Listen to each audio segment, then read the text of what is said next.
Buenas noches. Estamos nuevamente con Juan Grabois, y digo nuevamente porque este es el cuarto reportaje extenso que comenzamos en una serie hace más de 5 años, cuando Juan Grabois no era tan conocido como es hoy. Pero días antes de la elección del 12 de septiembre, Juan Grabois llamó desde sus redes a votar por el oficialismo, pero dijo que al lunes siguiente se debería seguir con los reclamos. Esa carta y la manifestación previa en San Cayetano de agosto último, convocada por los movimientos sociales, fueron la manifestación de una situación social muy compleja que probablemente no haya sido siempre bien percibida por el oficialismo en su justa dimensión. Grabois es desde dentro una voz diferente y disruptiva en el frente de todos. Su proximidad a Francisco, su admiración a Mahatma Gandhi y a Ernesto Che Guevara, su formación académica y el hecho de que no rehúya las polémicas hacen que sea un dirigente absolutamente original de la política argentina. Nació en San Isidro, en una familia de clase media acomodada, vinculada al peronismo históricamente. Su padre, Roberto, fue un dirigente peronista histórico, pero muchos definen a Juan como un dirigente de formación más marxista. Es docente universitario, abogado, escritor, pero sobre todo es un dirigente social argentino. Además de licenciado en Ciencias Sociales, es también fundador y referente del Movimiento de Trabajadores Excluidos, MTE, y del Frente Patria Grande. Como abogado, patrocinó cientos de causas vinculadas a la defensa de los derechos humanos, sociales, económicos y culturales, además de ambientales, de los sectores más pobres de la Argentina. Entre ellos, un caso paradigmático fue la defensa de los derechos laborales de los cartoneros, y también acompaña fuertemente el trabajo de los costureros inmigrantes, de los vendedores ambulantes, de los liberados, de las comunidades campesinas y su acceso a tierra y pueblos originarios.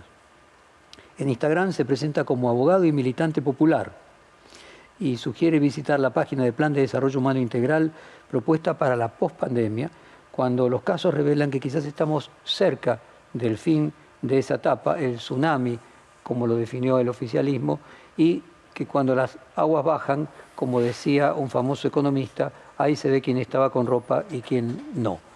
Juan, quiero comenzar a preguntarte por una respuesta tuya del último reportaje hace un año. Estábamos en el medio de la pandemia y vos dijiste: Alberto, por el presidente, tiene un estilo de conducción líquido y persuasivo, perdón, más líquido y persuasivo que el de Cristina. Eso mismo que podía ser visto como virtud terminó siendo falta de solidez y responsable de la derrota.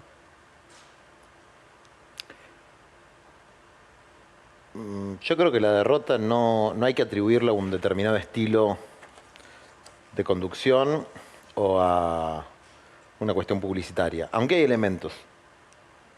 Pero no serían los determinantes. Los elementos determinantes son de naturaleza socioeconómica, fundamentalmente, y después también de la percepción de que existen privilegios de casta, como lo diría tanto Pablo Iglesias de Podemos como Javier Milei de Avanza Libertad y Juan Grabois del Frente Patria Grande. Existen privilegios de casta que son particularmente revulsivos en un momento donde las grandes mayorías están sufriendo, ¿no? Entonces la combinación de una catástrofe socioeconómica y los privilegios de casta que se ven, claro, que se exhiben, bueno, genera una situación. Mira, por ejemplo, hay un elemento que todos analizamos, es la apatía de nuestros propios compañeros, digamos, ¿no?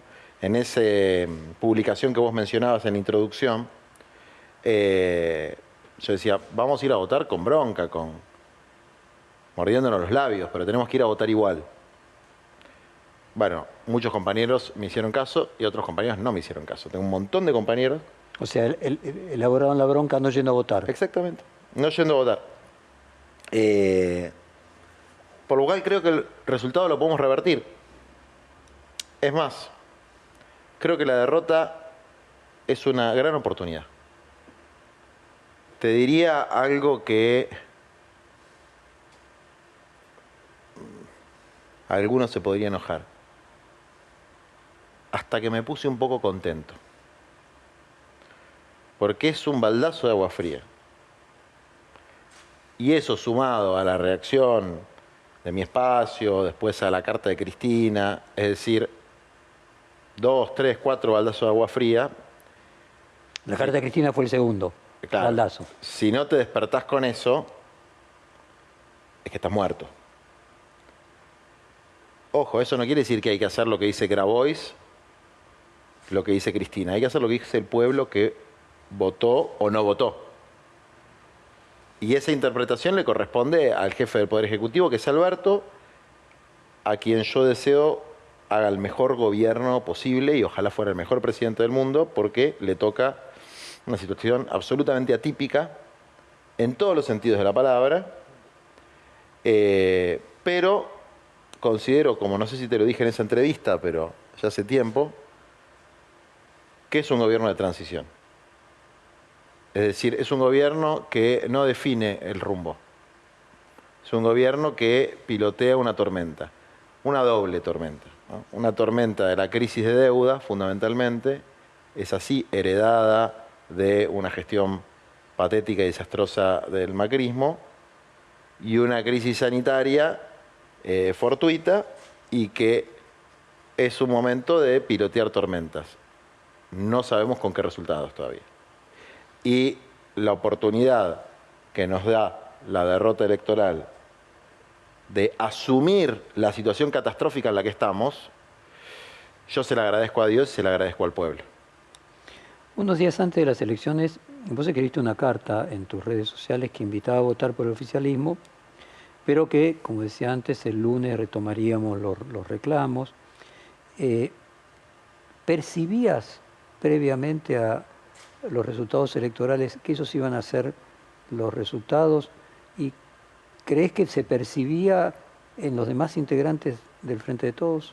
Mira, la única que le escuché decir que se iba a perder por mucho, que se podía perder, fue a Cristina. El resto, ninguno nos imaginamos que se podía perder. Yo no me imaginaba que se podía perder. Yo pensé que se podía empatar, ponele. Sí percibí la apatía absoluta en la militancia, salvo donde había paso. Por ejemplo, en Lanús. Y esas pasos expresaban espacios donde había debate de ideas, debate de métodos, debate de generaciones. Y eso entusiasmó a la militancia. Y el denominado campo nacional, popular, peronista, panperonista, como quieras llamarlo, tiene una militancia en los barrios, en el territorio, muy importante, que si no se moviliza, cambia.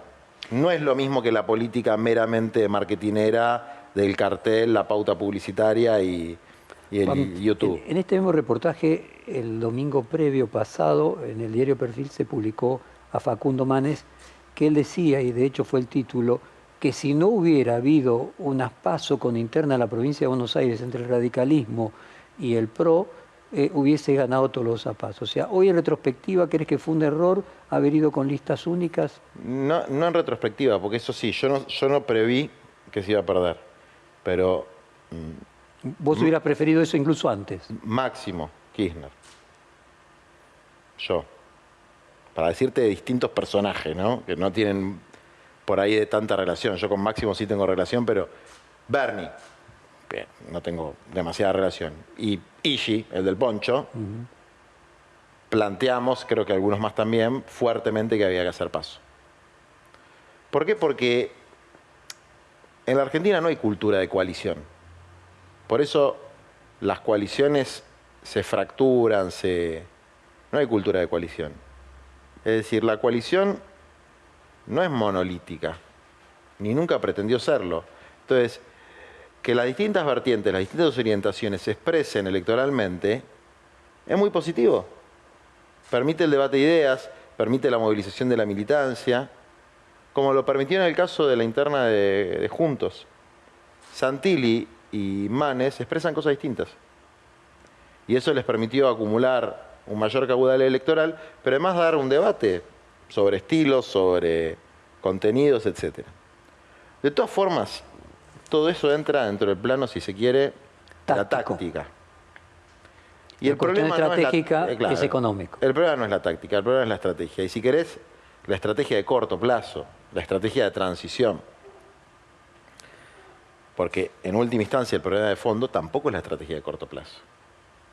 El problema de fondo es que estamos en un punto de inflexión civilizatoria o al borde de una catástrofe, como plantean algunos, climática, o viviendo cada vez peor en términos hasta emocionales, ¿no? Físicos, mentales, espirituales, materiales. Y hoy resulta más sencillo para la dirigencia pronosticar el fin del mundo que pensar en un cambio de sistema. Y como militante... La frase era, es más fácil que haya fin del mundo que fin del capitalismo. Exactamente. Y como militante que se incorpora a la política institucional recién en el 2019, junto con un montón de otros militantes, me preocupa muchísimo cómo las utopías, una vez que te metes en la picadora de carne del sistema político, se convierten en mezquino oportunismo. Tenemos una parte del cuestionario sobre las cuestiones de fondo. Déjame agotar primero las tácticas de coyuntura, ¿no? Luego de la derrota vos dijiste, no sé si Cristina Kirchner se metió poco o la escucharon poco. ¿Estos cambios de gabinete son, a tu juicio, la manifestación de que se la está escuchando correctamente? No lo sé. No tengo bien caracterizados a los nuevos ministros, la verdad. Personalmente no los conozco, creo que no conozco a ninguno personalmente. Creo. A Filmus creo que lo vi una vez. Son de otra generación, para empezar a hablar. Son de otra generación, como en general todos, pero más marcadamente de otra más marcadamente. Como de 2 o 3 generaciones. Es un gabinete Néstor kirchnerista, digamos, ¿no?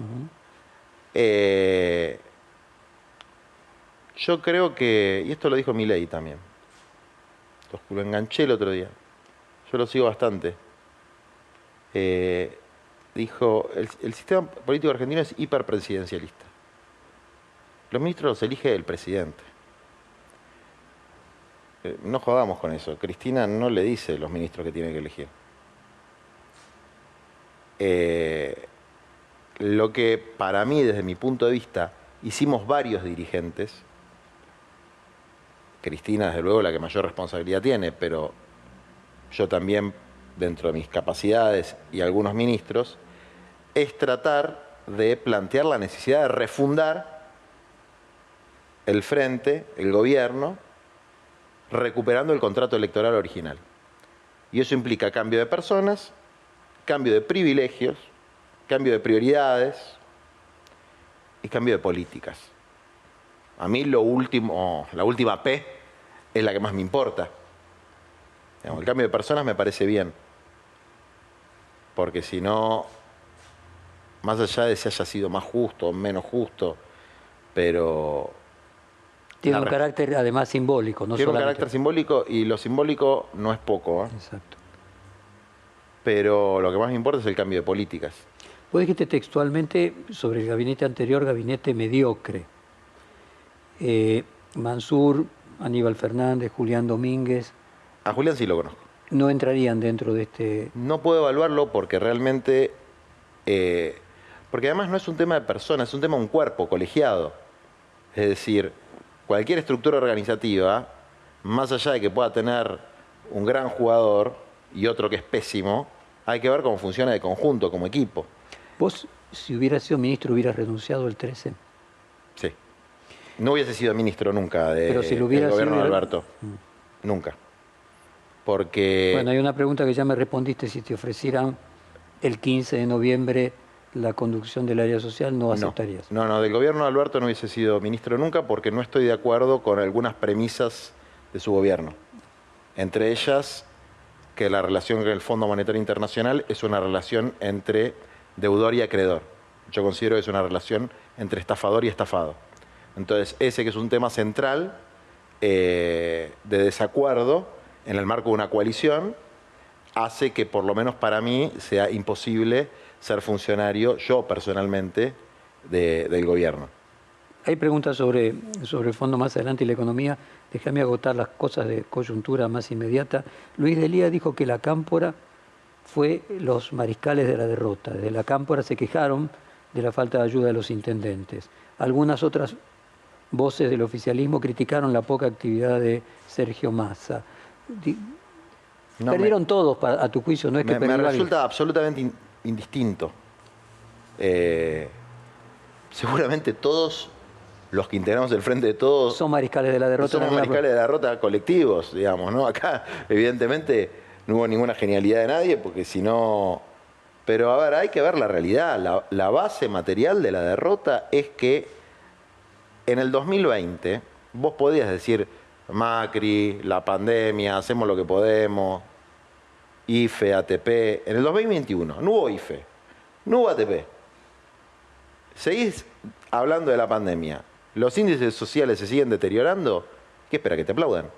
Entonces, hay una base material objetiva que, sumada a la cuestión de los privilegios, bueno, te da la pauta de que muy bien no te va a ir. Es cierto, nadie preveía este escenario, no tanto por la provincia de Buenos Aires. O sea, lo que es novedoso es que se perdió por 10 puntos en todo el país.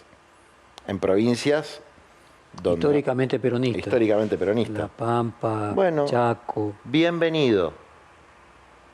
Porque si el Frente de Todos no es un frente que pueda cumplir su contrato electoral del 2019... Debe perder. Debe perder. Y debe construirse algo nuevo. Decime, Juan, ¿a qué atribuís que Cristina Kirchner haya defendido la permanencia y la continuidad de Martín Guzmán? Es que Guzmán es un tipo muy sólido, muy inteligente y muy honesto y muy trabajador. Yo creo que su problema, como dije en algunos otros reportajes, es que no tiene formación política y le falta un poco de calle. Pero son cosas que se aprenden. Además, es una persona que estudió en La Plata y después se fue a vivir a otros lugares del mundo. O sea, tiene que reencontrarse con la Argentina.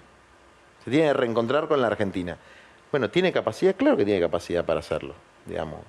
Lo que plantea Cristina, a mí lo más interesante de lo que plantea Cristina en la carta es La Plata. Son los 2 puntos del PBI. Es decir, acá hay una discusión válida, legítima, pero que hay que poner las cartas sobre la mesa, sobre si se va a cumplir con el déficit que se planteó en el presupuesto o no. Si se va a tener una política de austeridad, como la que tenemos hasta ahora, de austeridad fiscal, es decir, un déficit la mitad del que se planteó en el presupuesto, o si se va a tener una política expansiva en un año en el que se requiere encender la economía desde abajo. Y después, una segunda cuestión, que la planteo yo ahora, es cómo se va a aplicar esa expansión del gasto, porque esa idea de ponerle plata en el bolsillo a la gente, a mí no me gusta, ¿no? Es como una idea, hasta te diría, cancherita. Nadie quiere que le pongan plata en el bolsillo. Y además, la sensación que tiene la gente es que le sacan plata del bolsillo. Compañeros, compañeras nuestros, los más humildes, se la quieren ganar laburando o que se reconozca el trabajo que ya hacen. No que venga algún personaje a decirle que le está regalando plata, digamos. ¿El pase de Cecilia Todesca a Cancillería indica algo, junto con el pase de Santiago Cafiero, que tenga que ver con la economía? Nada. No, yo creo que eso responde a lo anterior, a que... ¿Es necesario cambios? No, y que había un cuerpo colegiado, o hay un cuerpo colegiado que hasta hoy, o hasta ayer, no estaba funcionando bien como cuerpo, que es el gabinete.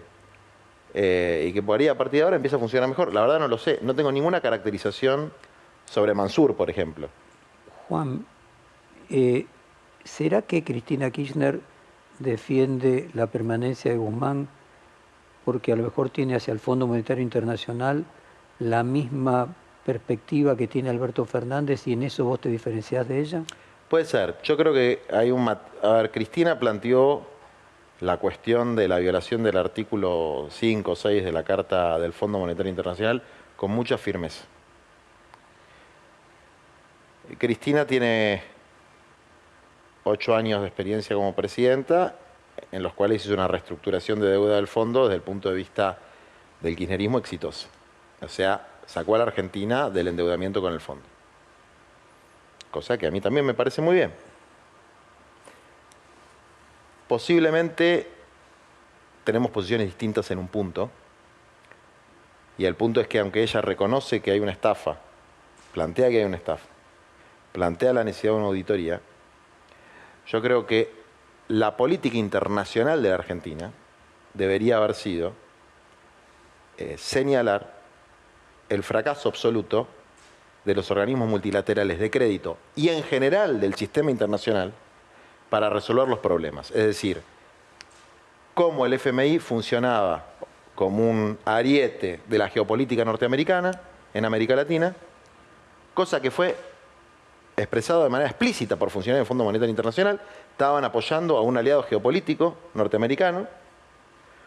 Cómo la Organización Mundial de la Salud, bueno, para darte otro ejemplo, fracasó en algo que ellos mismos llamaron una catástrofe moral internacional, que es el acaparamiento del 80% de las vacunas por los 5 países más poderosos, algo así.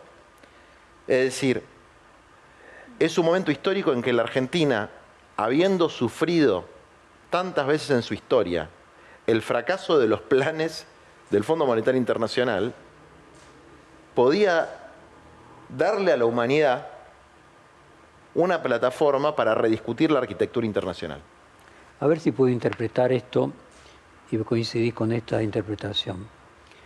Cristina coincide con vos respecto de que una estafa, pero siguiendo aquello de la ética de las convicciones y de la ética de la responsabilidad, considera que termina siendo peor, es inconducente, aunque sería justo, y por lo tanto piensa igual que vos, pero actúa distinto que vos porque tiene la ética de la responsabilidad. Porque tiene una visión distinta que la que tengo yo de la responsabilidad. Pues yo también tengo ética de la responsabilidad. Pero creo que Cristina es una persona pragmática e institucionalista. Cosa que me parece muy bien, porque además y vos sos menos institucionalista.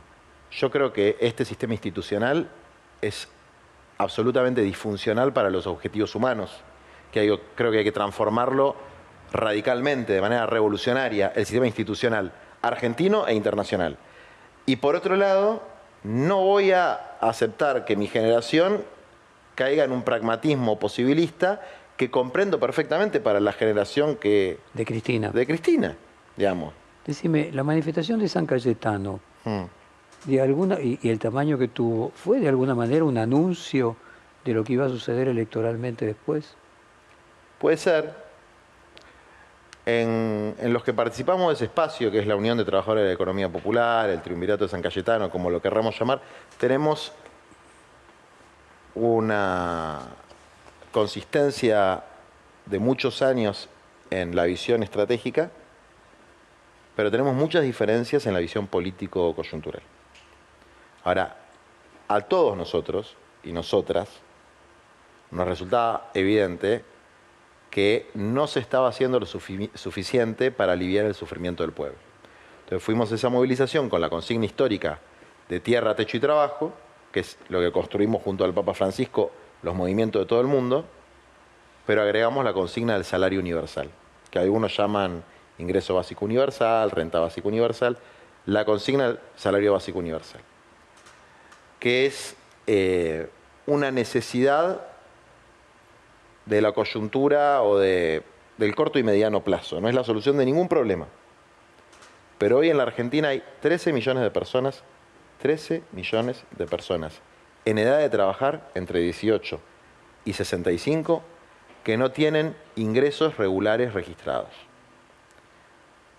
Y hay trabajadores informales de sectores medios, estudiantes que no les alcanza ni para la SUBE, ahora cuando empieza la presencialidad, gente muy pobre de la economía popular, tenés de todo. Es el público del IFE, básicamente, un poquito más. Bueno, eso sale un punto del PBI. Cristina dice que la política de austeridad, no lo plantea de esa manera, pero yo estoy reformulando, habló ella de 2 puntos y pico del PBI. Bueno, nosotros estamos peleando por 1 punto del PBI. Desde el punto de vista de la provincia de Buenos Aires, ¿los cambios de gabinete en la provincia de Buenos Aires te parecieron también oportunos? ¿Y tenés alguna opinión sobre el cambio de los ministros? No, no tengo mucha opinión. Lo único que puedo decir es que Cristina Álvarez Rodríguez me parece una persona muy buena.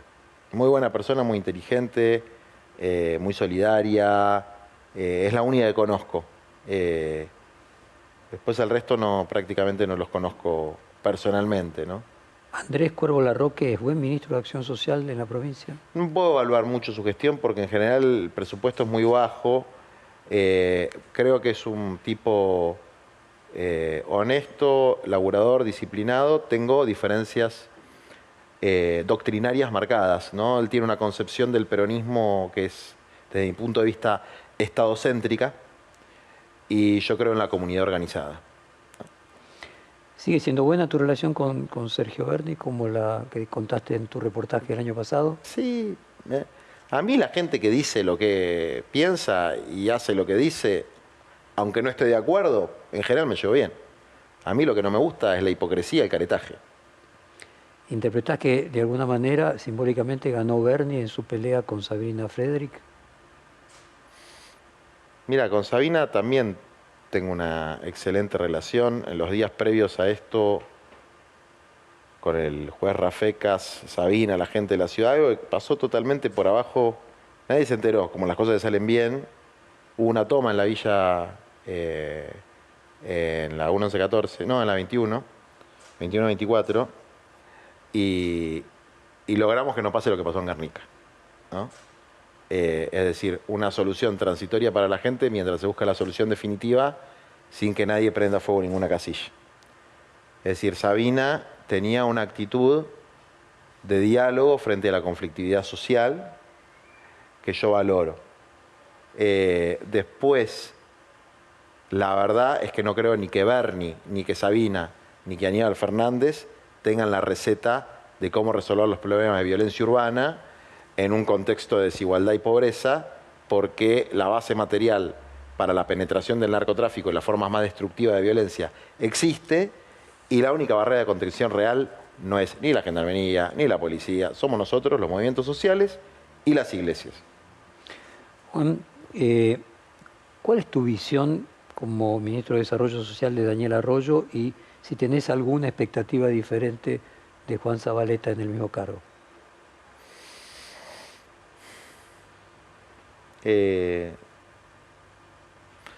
Daniel hizo lo que pudo. Yo no estoy de acuerdo con la política alimentaria que implementó. Creo que es una política inflacionaria, concentradora y con un sesgo gorila de direccionamiento del consumo de los sectores populares, es decir, dirigismo para los pobres y liberalismo para los de arriba, porque en el sueldo de los ministros que le ponen la tarjetita no les dicen lo que tienen que comprar. Pero creo que fue un tipo que laburó muchísimo.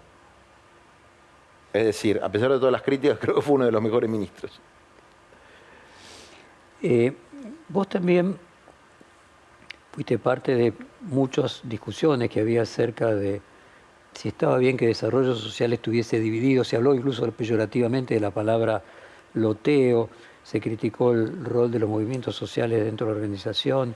¿Fue un problema esas diferencias dentro de desarrollo social en que no se ha llevado adelante todo lo bien que a vos te parece que se podría haber hecho?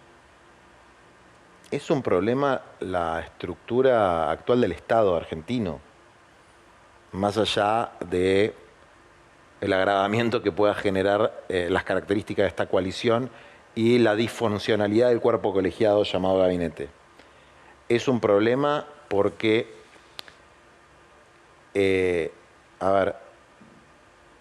hay gobiernos que podríamos llamar neoliberales como el de Macri, hay gobiernos con un sesgo más popular como el actual, pero el Estado, a partir del día que cayó el muro que tenés ahí afuera, el Estado es y sigue siendo neoliberal, en realidad desde antes de la dictadura. ¿Qué quiere decir esto? ¿Qué es lo que diferencia un Estado neoliberal de un Estado de otras características? Un elemento fundamental que es la planificación. Con la caída del muro de Berlín, la planificación fue tildada de autoritaria, de dirigista, de antidemocrática. Antes la CEPAL, los intelectuales latinoamericanos, incluso norteamericanos con la Alianza de las Américas. De hecho se llamaba economía planificada a la economía de la ex Unión Soviética. Exactamente. Ahora, la planificación económico-social es la única forma de gobierno humano sobre la cosa pública, sobre el bien común. Si no, ¿quién gobierna? La mano invisible, es decir, una superstición intelectual. Ahora, que todo tenga que ser planificado, no. Pero tiene que haber un elemento de planificación. Por ejemplo, hay algo que es muy evidente. Y que es un problema geométrico, no es un problema ideológico. La Argentina, más o menos, llegan al mundo 300.000, 350.000 niños cada año. Y una cantidad determinada de migrantes. Vamos a decir, 500.000 de personas. ¿Dónde van a vivir? ¿Dónde van a vivir? ¿Lo va a resolver el mercado eso? No lo va a resolver el mercado. Eso lo tiene que resolver el pueblo organizado en su estado, planificándolo, diciendo, bueno, cada año vamos a necesitar 150.000 unidades de viviendas nuevas. Una parte la sale al mercado, otra parte la sale al Estado, otra parte la sale a la economía popular. Eso tiene que ser un plan. Entonces, nosotros planteamos que la superación del Estado neoliberal vigente en la Argentina es un Estado mixto, donde una parte del proceso económico-social esté planificado y otra parte funcione con las normas del mercado. China. Es un buen ejemplo. A lo argentino, porque no somos chinos, ¿no? Obvio. ¿Cómo explicás la lógica, si tiene alguna, de la distancia con Cristina Kirchner y la participación del gobierno del movimiento Evita? Vos viste que el día de las renuncias masivas, Fernando Chino Navarro fue uno de los primeros en expresar disidencias. ¿Cómo lo puedes explicar? Es un tema que no me gusta hablar porque con el movimiento Evita, no con el Chino Navarro precisamente, que tengo un vínculo muy lejano, sino con Pérsico, que es un hermano con el que compartimos el pensamiento en relación a la economía popular, pero no la visión política del momento, ni la visión sobre Cristina. No me gusta hablar de eso porque genera confusión. O sea, tenés contradicciones entre lo emocional y lo racional. Tengo contradicciones. Personas a las que querés, pero que pensás diferente. Exactamente. Y no quiero ofender tampoco a las bases del movimiento Evita. Yo creo que ahí se espiraló una pica interna. Podríamos decir que a lo mejor ellos son más institucionalistas que vos. ¿Quién? Por ejemplo, Pérsico. El Chino Navarro, no sé. Digo, son de otra generación. Okay. A vos dicen que haces un apoyo crítico, que haces, lo definió Carrió, opoficialismo. A ella le decían eso. Eso también, ella lo dice también de vos. ¿Y puede ser? ¿Te sentís identificado con ese papel de ella en su coalición y vos en la tuya? No, porque Carrió es una libre pensadora, ¿no? Una mujer con un grupo de 10, 15, 20. ¿También te cae simpática ella porque dice lo que piensa? A veces sí, a veces no, a veces me parece muy... hay cosas que no me gustan nada. Hay cosas que no me gustan nada. Pero su personalidad en conjunto, la personalidad la colocas dentro de esas personas que dicen lo que piensan y actúan consistentemente. Sí, pero más o menos. No, porque ella dijo que Macri era un mafioso. Y dijo que Macri era un mafioso y después no me cierra. No me cierra. Fue cambiando demasiado. Pero sí, esto que dice opoficialismo, ¿cuál es la diferencia? Carrió es ella. Es ella, su gran personalidad, su gran inteligencia que la tiene, y algunos amigos y colaboradores. Yo pertenezco a un espacio De abajo para arriba. político, social, de abajo para arriba, donde cada vez que doy un reportaje tengo 50, 60 personas diciéndome, aflojá con esto. Es decir, vos me preguntás por el movimiento Evita. Y yo no te puedo decir lo que a mí se me canta. Pues yo tengo que respetar a mis compañeros que en Lomas, en Quilmes, en Formosa y Corrientes. La ética de la responsabilidad. La ética de la responsabilidad. Cuando estás sola en la vida, digamos, no lo digo peyorativamente, cuando tenés una actitud individualista, o sos un individuo suelto, y bueno, decís lo que se te canta livianamente. Yo a veces peco de eso. A veces me paso un poquito de rosca. Vos en tu último posteo en Twitter hablabas del referéndum en Berlín donde se hicieron expropiaciones de más de 200.000 viviendas. Agregaste incluso un neologismo Castro chavista en peronismo. Es una broma, ¿no? En algo pretendido alemán. Claro, me imagino a Patricia Bullrich, a Mauricio Macri, a Echeverre, diciendo que el Castro chavismo peronista llegó a Berlín porque hicieron una expropiación de 200.000 viviendas. Y desde tu perspectiva, ¿el capitalismo puede brindar solución al tema de vivienda, distribución del ingreso? ¿Y qué experiencia se puede sacar de lo de Berlín que vos citás? El capitalismo, tal como es hoy, No. la globalización capitalista, no. Solo puede traer más sufrimiento, destrucción y enfermedades mentales, digamos, ¿no? Tremendas enfermedades, porque acumula a partir de la dependencia casi adictiva de las personas a distintas formas de consumo. Y eso con las nuevas tecnologías se vuelve absolutamente destructivo de la capacidad cognitiva del ser humano. Entonces, así no. Distinto es hablar del mercado, de la libre iniciativa, del espacio personal, de la propiedad privada individual, incluso de la propiedad privada sobre medio de producción, sobre fábricas, sobre empresas. Eso no es capitalismo. Eso es otra cosa, ¿no? Creo que hay que resignificar los conceptos. Entonces, ¿por qué insisto con el tema de la planificación? O sea, propiedad privada existía mucho antes del siglo XVII y de la existencia del capitalismo. Entonces, el capitalismo, la globalización capitalista es un sistema que está destruyendo la naturaleza y alienando al ser humano de forma acelerada, pero el capitalismo trajo, el capitalismo, el trabajo humano, intelectual, manual, bajo el modo de producción capitalista, trajo capacidades técnicas y tecnológicas que permitirían una sociedad mucho mejor con, como dicen los chinos, una modesta prosperidad. Ellos hablan de modesta prosperidad. Entonces, la necesidad de recuperar la planificación, hoy es de carácter revolucionario, porque es involucrar al demos, a la democracia, al pueblo, en pensar su futuro, no vivir en un eterno presente, que es lo que Fisher, que es un autor interesante, que ahora se puso de moda de nuevo, llama el realismo capitalista. Es decir, solo existe el presente. Juan, me gustaría compartir con la audiencia el plan de Berlín que vos...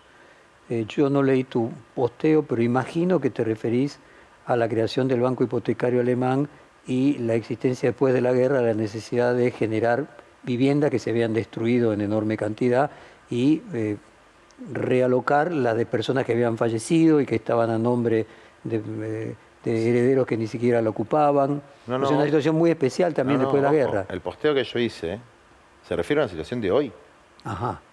Es una expropiación de ahora, de 200.000 viviendas ociosas, sí, nuevas, que como hubo capitales árabes, rusos, etcétera, y alemanes también. Que invirtían como una especulación inmobiliaria y no se usan. Y no se usan. Acá en la Argentina casualmente hay 180.000, en la misma situación. 180.000 en la misma situación. No se usan. Y perdón, y entonces el gobierno de la ciudad de Berlín las expropió. Claro. ¿Y qué hizo a posteriori? Compartamos con... Y las va a dar en alquiler social, que es algo muy común en Alemania. O sea, les pagó a los propietarios el valor y les va a alquilar, les va a pagar. Está en proceso. Entonces, les va a pagar el valor, porque la expropiación, que es una palabra que ha sido maldecida en Argentina, asociándola a expropiese de Chávez, es una compra que está en la Constitución y que tiene que ver con No, sí, el pago del valor es justo y el bien no se utiliza. Exactamente. Ahora, es interesante también lo que pasó en Alemania, Sí, terminada la guerra, sí, porque el gran, podríamos decir hasta el gran plan Marshall, sí, estaba sobre la base de la tal necesidad de cual. reconstruir viviendas y se crea un banco hipotecario que fue el Genial. motor Así es. del renacer alemán. Por eso cuando empezó la pandemia, que fue mi última charla en profundidad con el presidente, el planteo nuestro era hay que hacer un plan Marshall criollo. Eso iba a decir, vos dijiste textualmente, se podría realizar un plan Marshall criollo, un plan de desarrollo humano integral, con tierra, techo y trabajo que le devuelva con realizaciones efectivas y tangibles las esperanzas a nuestro pueblo. Pero esos dos puntos del PBI los pide el Fondo Monetario, ahí está el dilema y ahí está el problema. ¿Puedes explicar a la audiencia cómo sería, cómo habría que invertir a tu juicio esos dos puntos del PBI en ese plan Marshall criollo? Bueno, hay un primer elemento que es la creación de 1 millón de lotes con servicios, que requieren de esos 2 puntos aproximadamente 1, porque requiere la expropiación de tierras, por ejemplo, para darte un ejemplo que todo el mundo pueda conocer, autopista Buenos Aires-La Plata. Vos miras a la derecha, miras a la izquierda, ves tierras. Entonces ves tierra sin gente y gente sin tierra.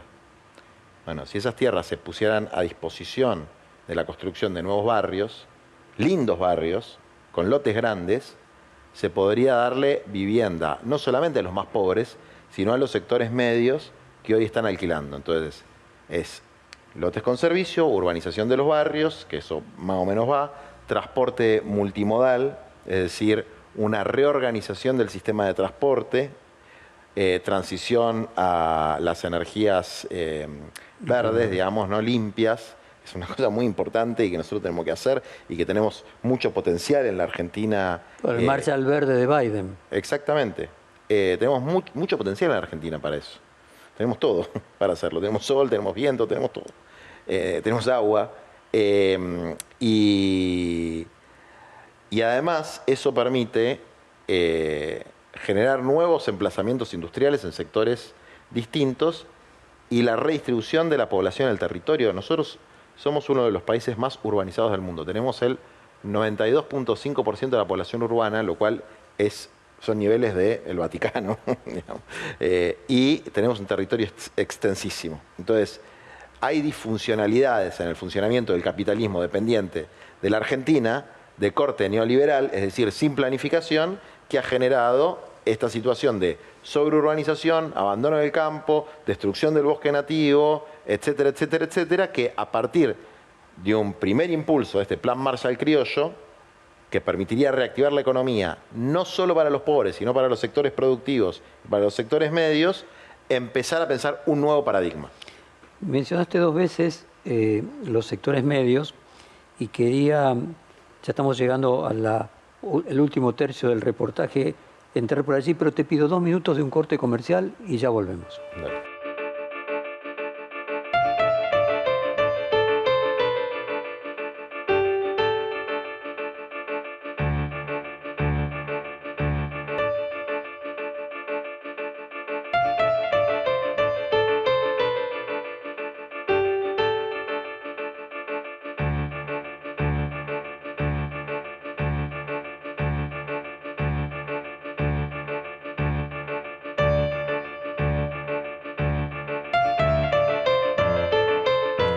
Bueno, continuamos después del corte con Juan Grabois y queríamos, o yo quería incluir el tema de la clase media, y quería citarle a Mayra Arena, la dirigente social que vivió muchos años de su vida en un barrio popular y que emergió visualizada en las charlas TED, y escribió un artículo muy disruptivo acerca de las elecciones. Voy a leer, te leo un párrafo. Sí, lo leí. La crisis de representación que existe en los barrios despertó la ira de muchos compañeros que tratan de ingratos a los que menos tienen. Esta irracionalidad de creer que los pobres te deben algo, ya sea por simpatía política, el voto o lo que fuera, ha mostrado la hilacha de quienes creen que el pobre es solo estómago o solo bolsillo. No conciben que un pobre no los banque ideológicamente. Tu propia mirada de este... Coincido en 90% con el artículo de Mayra, la quiero mucho, tenemos una excelente relación, nos entendemos muy bien, deberían escucharla más. Mayra representa... Mayra es un ejemplo de meritocracia. Salió muy de abajo y logró ingresar a los sectores medios. Es una autodidacta en muchos sentidos, ¿no? Yo se lo dije eso. No es representativa de los sectores marginados, sino de los sectores medios bajos, que son, te diría que casi la mayoría de nuestro pueblo. Lamentablemente cada vez menos, ¿no? Pero la clase media, históricamente en la Argentina, fue la mayoría, no la minoría. La minoría eran los pobres. Ahora creo que ya no. No, vamos a ver los datos del INDEC. Pero culturalmente sigue siendo la mayoría. Y esa clase, ese laburante que gana 50 lucas, en blanco, bajo convenio, es decir, tiene salario de convenio y está bajo de la línea de pobreza. Efectivamente, a veces ve que siente que es injusto que se le ponga plata en el bolsillo, ¿no? Como dicen otros, a los que a veces se visualizan como que no hacen nada. Y ahí hay un problema que uno no puede mirar soberbiamente a ese laburante que apenas llega a fin de mes y decirle sos un gorila. Hay que tratar de entender. O cuando ese laburante le afanan el celular, que también es un ejemplo que pone Mayra, que se lo compró en 47 cuotas, y viene un progre de Palermo a decirle vos sos malo porque querés que vaya preso ese chico. Bueno, hay una distorsión en el pensamiento popular que no contempla esos sectores. Ahora,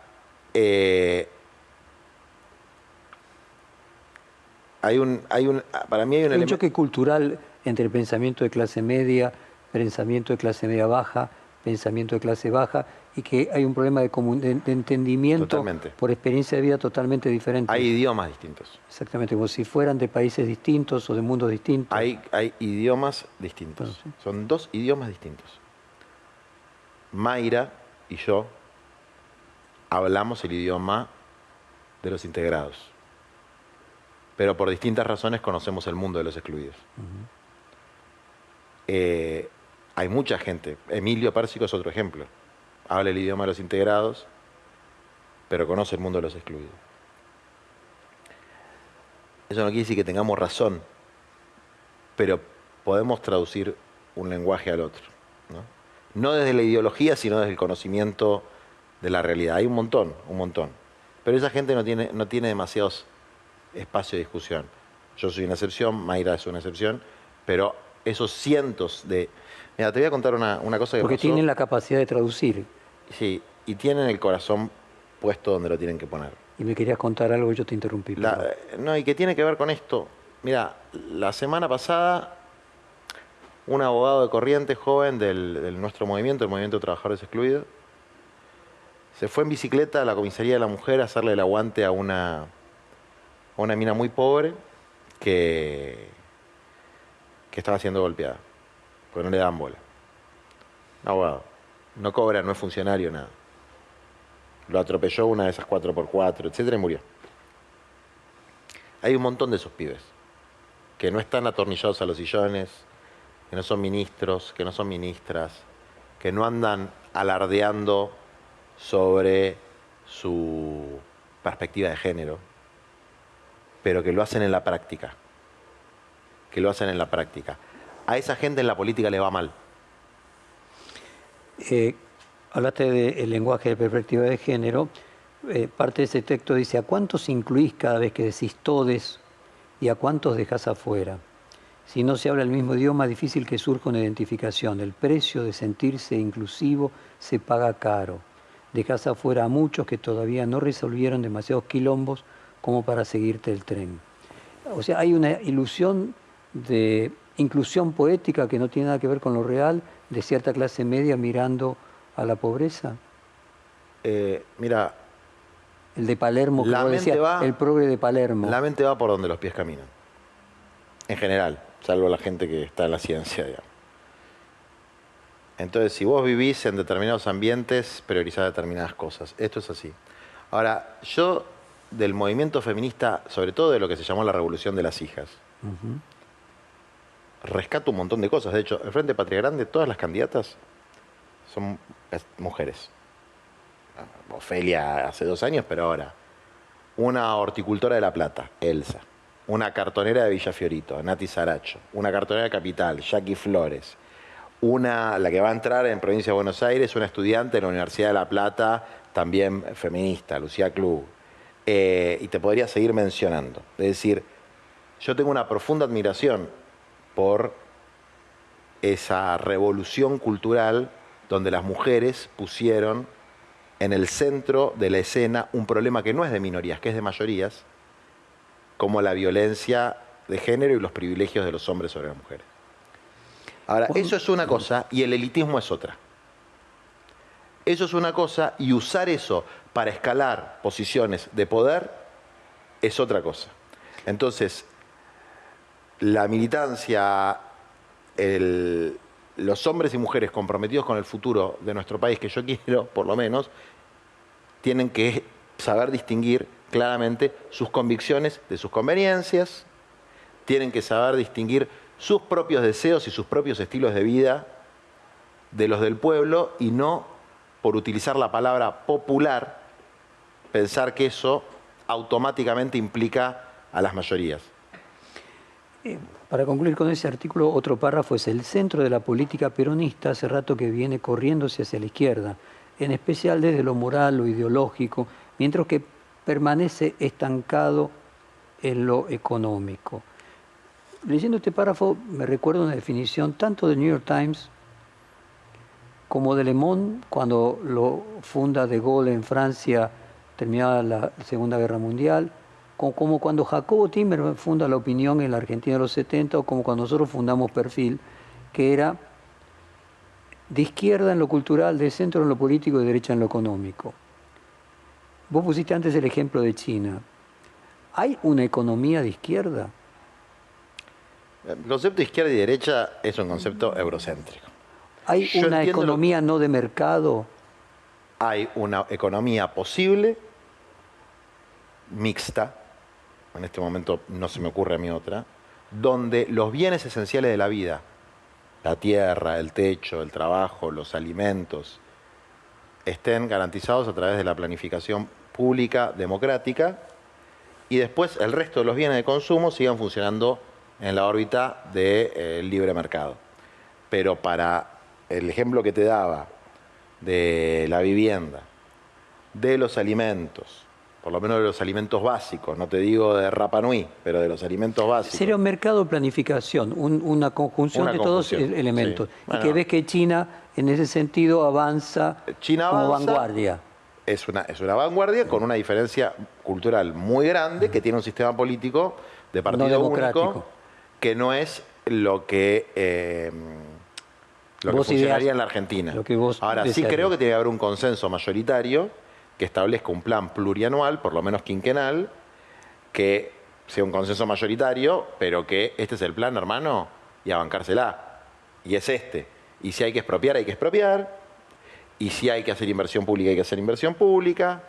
Y si a esos 150.000 departamentos ociosos de la capital federal hay que hacer lo mismo que hacen en Berlín, no en Cuba o en Venezuela, bueno, no hay que ser tan... Porque, ¿qué pasa?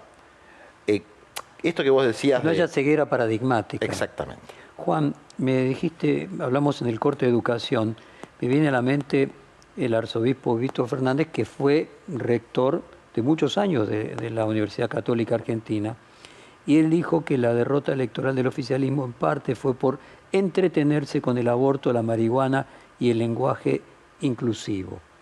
¿Qué te parece lo que dijo Víctor Fernández? Yo creo que se inscribe dentro de la misma línea de Mayra, y te diría que se inscribe dentro de la línea de los teóricos del capitalismo tardío, para pensarlo en una perspectiva marxista. De Zizek, por ejemplo, que es perder la utopía holística y centrarse en pequeños cambios. O sea, cambiar por emancipación. Entonces, yo quiero... Revolución por emancipación. Sí, y una emancipación relativa, vamos a decir. Un cierto conformismo, por decirlo de alguna manera, sin desvalorizar a nadie, ni ninguna lucha, ni ninguna reivindicación de ningún sector. Pero esto que vos planteás, que que creo que es una traspolación eurocéntrica, pero que es comprensible y que el lector la va a comprender, de izquierda en lo cultural, derecha en lo económico, ¿cómo dijiste? Centro en lo político y derecha en lo económico. Bueno. Institucional en lo político, Sí. de vanguardia en lo cultural y conservador. Es un poquito lo que pasa. Es la Es socialdemocracia. Es decir, ¿por qué? Porque ser de izquierda en lo cultural y en lo discursivo tiene una ventaja. Es gratis. No tenés que disputar. Por ejemplo, todes y todas que la crítica Bueno, que mencionábamos recién. Mirá, y yo no tengo nada. A ver, yo espero que ese lenguaje. Prospere. Es el lenguaje de mi hija. Y yo la quiero mucho. Y es el lenguaje de mis compañeras. No tengo absolutamente nada. No hay Es más, creo que eso tiene que estar integrado dentro de un proyecto. O sea, lejos de mí burlarme de eso. Pero a ver, ¿te acuerdas cuando se planteaba que del Che Guevara el capitalismo lo incorporaba como una imagen y finalmente le quitaba? Vos lo que estás diciendo es que eso no sea que alcance como una forma de robarle a la emancipación su corazón. Pero absolutamente. Es como el greenwashing con el tema ambiental, ¿no? Entonces, ¿qué es lo que a mí me preocupa? Te decía al principio, ¿no? De mi paso por la política institucional. En realidad yo no estoy en ninguna institución, pero verlo de mis compañeros. ¿De qué tengo miedo yo?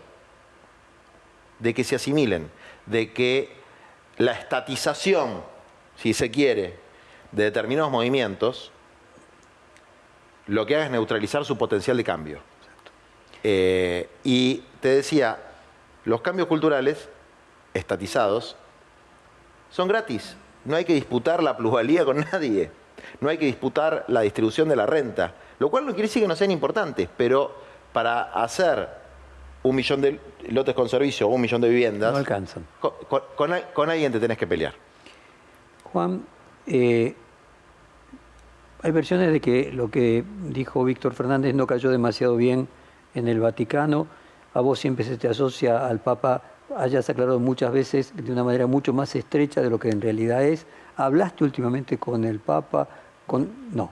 Y además vos sabés que yo no comento sobre eso. Sí participé de un evento que va a tener su segunda edición dentro de pocos días. Creo que el 16 de octubre, si no me equivoco, que lo podrían transmitir por tu canal, A ver. que es el discurso del Papa para los movimientos populares, del cuarto encuentro de los movimientos populares, porque se hizo como una jornada interna con 250 delegados de todo el mundo en la que sí participé, y ahora salió un documento y ahora ataca la respuesta del Papa, que es siempre lo que esperamos, ¿no? Entonces vamos a ver qué responde el Papa Francisco a eso, y para nosotros eso es no una conducción ni una indicación, es una inspiración. Nos ayuda a pensar. Y después cada uno hace lo que le parece. Yo no sé cómo cayó en el Vaticano. Ya ni siquiera sé lo que quiere decir el Vaticano, porque en el Vaticano hay más internas que en el frente de todos. Pero no sé cómo habrá caído lo de Tucho o no. Lo que te puedo asegurar es que Tucho, Ojea, Grabois y quien quieras decir, lo que decimos lo decimos porque se nos ocurre a nosotros. Nadie nos dice lo que tenemos que decir. Te tomo lo del 16 del 10. En esta misma serie de reportajes, el padre Pepe dijo, también en el tema de la marihuana hubo un mensaje de clase media a clase media. No considera que en los barrios nuestros es el inicio para que los chicos terminen en drogas mucho más pesadas.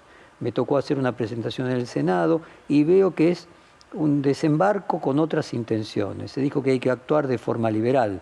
Somos los primeros en no criminalizar al adicto, pero sabemos por vivir en los barrios que la marihuana en los pibes es el primer paso. Nosotros trabajamos mucho, pero es una tarea que tiene límites. Y paralelamente hubo una muy comentada declaración en la campaña de María Eugenia Vidal que dijo, no es lo mismo fumarse un porro en Palermo que hacerla en la Villa 31. Intuyo que la intención de uno y otro pudo haber sido diferente, más allá de las coincidencias. ¿Qué pensás vos de ambas declaraciones? No, a ver, ¿por qué lo de Vidal, aunque tenga un elemento de realidad objetiva, fue terrible? Porque ella marcaba Palermo como un espacio de paz y relajación. Palermo Hollywood como un espacio de paz y relajación. Y la villa, creo que en 1114, la 31, como un espacio de violencia y narcos. Y que yo sepa, los narcos están en los barrios de ellos, están en Nordelta. Y Palermo Hollywood es muy violento. Y en la villa hay cosas maravillosas donde también hay amistad y relajación. Entonces, marcar un espacio como un espacio violento y un espacio como un espacio de relajación muestra un prejuicio de clase muy jodido. Ahora, obviamente, el consumo de marihuana, de leche o de Netflix es una relación social que está mediada con tu contexto. Entonces, vos no podés pensar el consumo de los sectores populares. Ningún consumo es igual en distintos sectores sociales. Exactamente. Entonces, bueno, los que conocemos los barrios sabemos que el consumo en contexto de los barrios populares tiene consecuencias distintas al consumo que es básicamente lo que habrá querido decir Vidal. El problema es que lo dijo con su sesgo de habitante del barrio Parque, ese tan lindo donde vive ella, pensando que la villa es un lugar de donde hay narcos y violencia. No, en la villa hay cosas hermosas y cosas horribles como hay en cualquier otro espacio geográfico. Juan Grabois, se nos acabó la hora, hubiera seguido mucho más, pero no va a faltar oportunidad de retomar estas conversaciones. Muchísimas gracias. Gracias a vos.